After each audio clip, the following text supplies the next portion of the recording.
Well, for the first time in over 2 decades, we have, in the first round of the playoffs, the Battle of Ontario. The Toronto Maple Leafs taking on the Ottawa Senators. Long overdue. Gary Bettman and the NHL have basically been force-feeding us rivalries, right? Or trying to create rivalries by taking teams who are in the same division and forcing them into first-round playoff matchups, if possible. And all this time, the Leafs and Sens have somehow avoided each other. The Sens were good, the Leafs were bad. The Leafs were good, the Sens were bad. Finally, both teams make the playoffs at the same time and collide with one another, and it's because the Sens are the wild card team. Oh, and the Leafs finally got off their butts and won a division that's real. 2021 does not count. We don't talk about 2021. No one ever talk about 2021. Well, it was the last time the Leafs played a Canadian team, and I said! You know what I said, you heard me. What do we have to look forward to in this series between the Toronto Maple Leafs and the Ottawa Senators? Let's take a look. Now,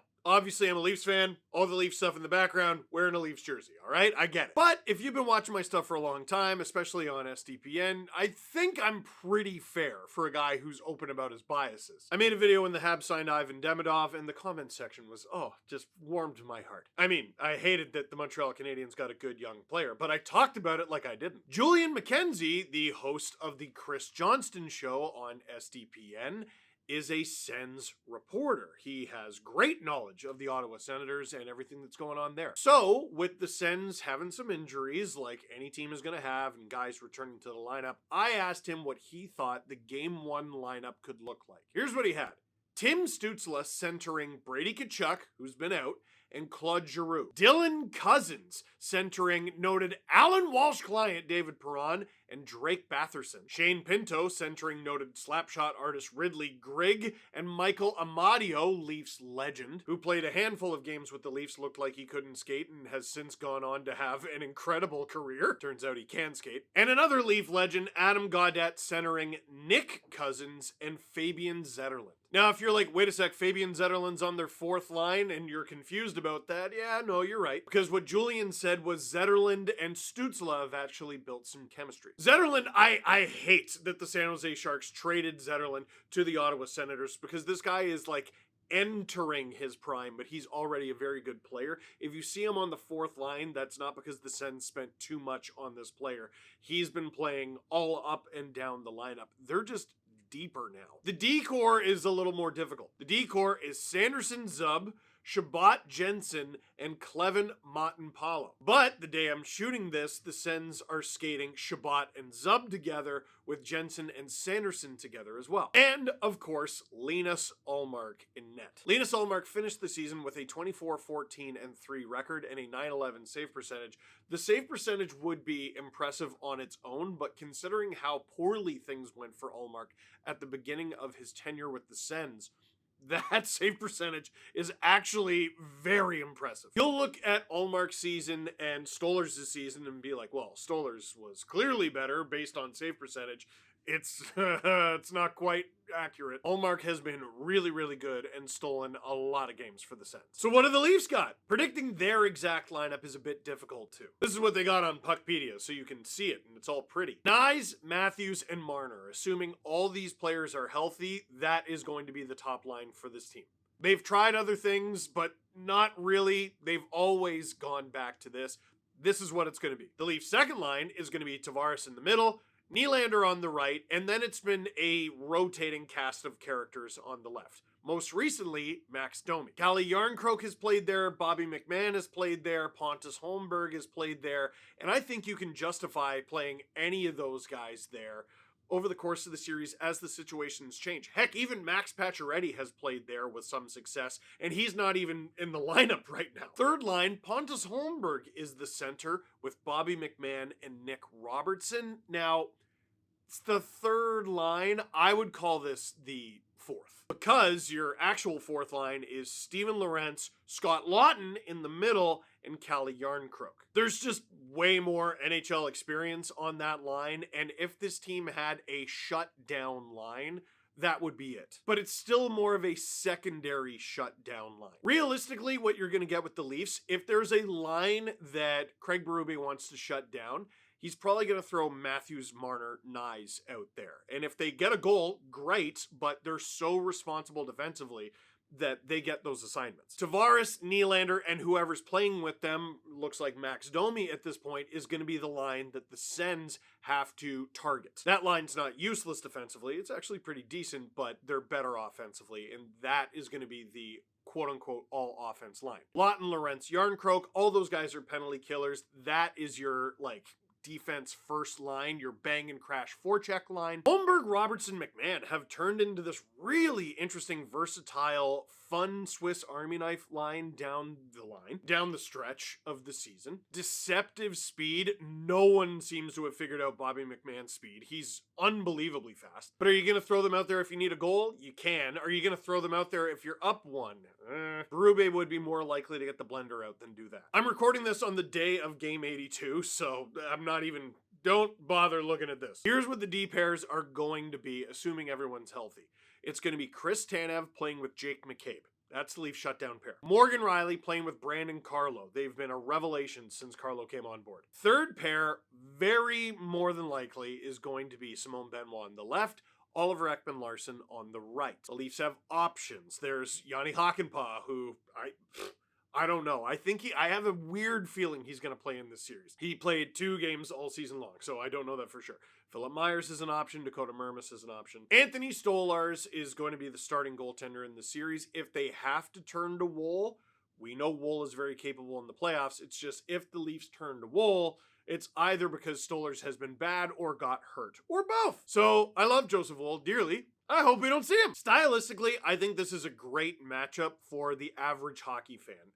Both teams have a little bit of everything. Leafs probably have better top-end talent. I mean, Nylander's second in the league in goals. Marner hit 100 points. Matthews, despite the injury and missing time, is scoring at a 95-96 point pace. Tavares is having his hottest season in quite a while. The D-core is bolstered. It was bolstered at the beginning of the season, and it only got better, and they're getting great goaltending. What are the Sens getting? Great goaltending. Having Thomas Chabot and Jake Sanderson on the same team feels mean. And the Sens have top-end talent. I don't think it matches up to the Leafs quite as well, but you might choose to go with the Sens' depth. Ironically, during the Battle of Ontarios of old, it was the gritty, feisty Leafs dragging the faster, more skilled Senators into the muck. In this series, I think that's going to be flipped on its head. It's going to be the Sens dragging the Leafs into the muck. Brady Tkachuk is going to be a fire truck out there. Michael Amadio, big body, that Vegas Golden Knight dream style.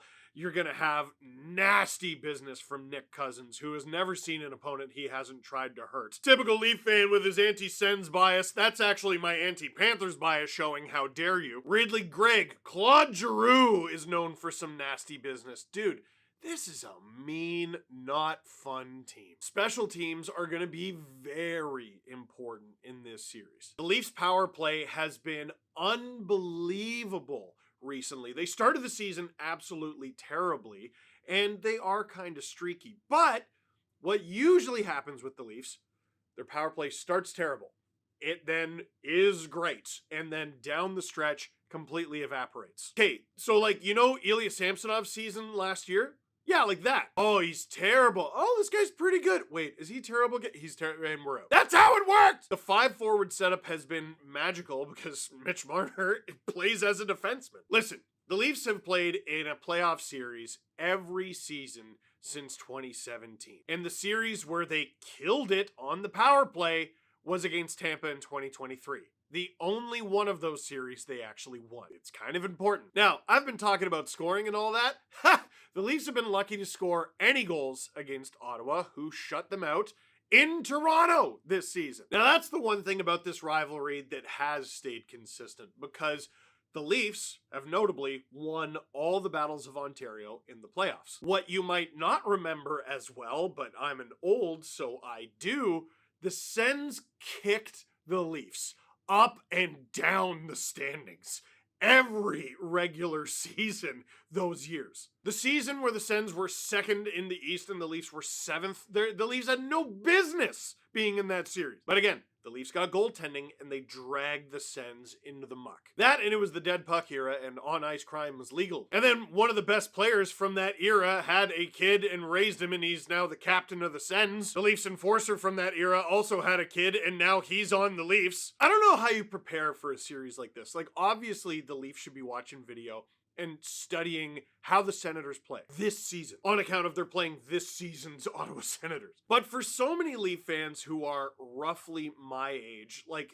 those series, those battles of Ontario are so integral to our identity as Leaf fans. They're integral memories in our fandom. And I doubt most of the guys on the Leafs are even old enough to remember those series vividly. But I think to understand why people are so excited about this series, you have to watch at least the clips to know. And if you're a Senators fan, you can't wait for this series because since those days, the Leafs have turned into a laughing stock. Yeah, even in the old Battle of Ontario days, the Leafs hadn't won a Stanley Cup since 1967. I know, but they would routinely make the playoffs and win series. And they would go on to the second round, and they would go on to the conference final. Like, talking about the Leafs winning the cup in those days wasn't all that far-fetched. Nowadays, no matter how good the Leafs are on paper or how well they did in the regular season, or if they finally win a division,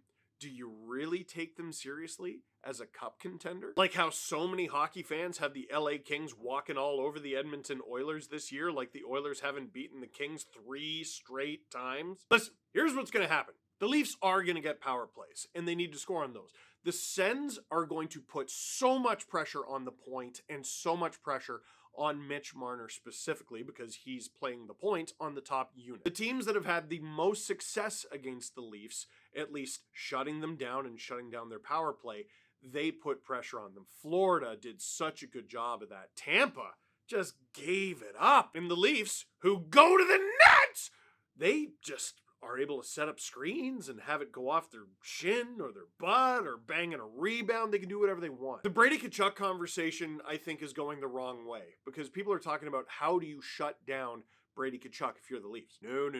Brady Tkachuk's there to shut you down. Because you don't go at Brady Tkachuk one-on-one in a physical battle. That's a fool's errand. It's dumb and not smart, and you're probably not going to win. So what do? You do your best during play, but after the whistle, you don't engage. He's going to engage you anyway. He's going to have a go at guys like Matthew Nyes. I think guys like Max Domi are going to try to combat that. Guys like Simone Benoit are going to try to go at Brady Tkachuk because he is a loyal enough teammate and crazy enough person to actually try to do it. But if I'm Brady Tkachuk, you're not important enough. No.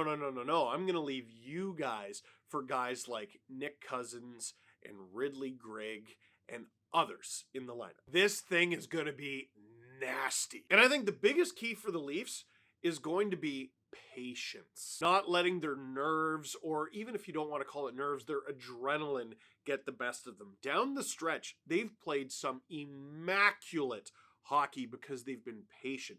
They've given up a lot of shot attempts, a lot of shots, not a ton of them very dangerous, because they've been patient enough to stick to what they do and not force trying to get opportunities, because they will come, and they almost always do. But when it's the playoffs, when the lights are bright, when the fans are loud, when the adrenaline is up, and when the opponent at the other end of the ice wants your blood, it's harder to do. I like to think that the Leafs have gotten over the mental hump in the playoffs, and that the reason the Leafs lost to the Bruins last year is they were not the better team. They definitely did not have the better goalie, and when they played Joseph Woll, they did. Anthony Stolarz is a far cry from all that. And hey, look at that! Linus Ullmark again! That's fun! Also fun, the Leafs beat them when they played them. Nothing in this series is going to be easy. Nothing is going to be given. Listen, I give the Leafs the edge. I don't think that will surprise you. That's because I think they've gotten over the mental hump. They won the division. There's no reason for this team to not be the favorite heading into the thing, for crying out loud. And if they don't win this series, they haven't gotten over the mental hump, And oh boy, is this offseason going to be something like every offseason. So, what do you think of this series? Who's going to be the biggest stars in the series? Who are going to be the biggest antagonists of the series? Who's going to be the series MVP? And who will emerge victorious? For now, that is it for this one. Thank you very much for watching. Click like if you like this video. Click subscribe if you really liked it. Tell all your friends. I'm going to be doing a video on this channel after every single Leafs game in these playoffs. Leafs versus Sens to start. And you're going to want to subscribe to the SDPN YouTube channel as well for everything that we have to offer.